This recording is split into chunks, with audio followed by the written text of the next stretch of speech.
Assalamualaikum warahmatullahi wabarakatuh. Nama saya Ahmad Haris Zafri Mafikri dari kelas 5 Bestari. Saya akan menyampaikan syair yang bertajuk Bahasa Melayu Warisan Negara.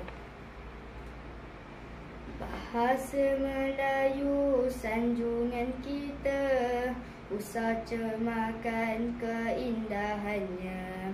Gunakanlah dengan bijaksana, santun bahasa sama dijaga.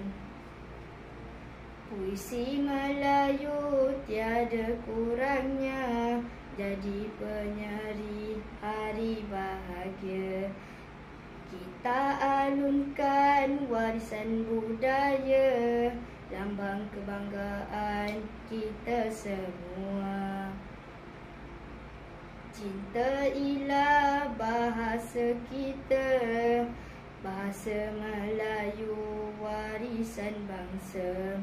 Usahlah malu menuturkannya, martabatkan bahasa setiap masa.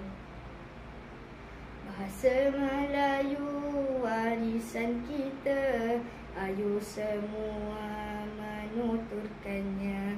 Bahasa juga menyatukan kita, aman negara tiada sengketa.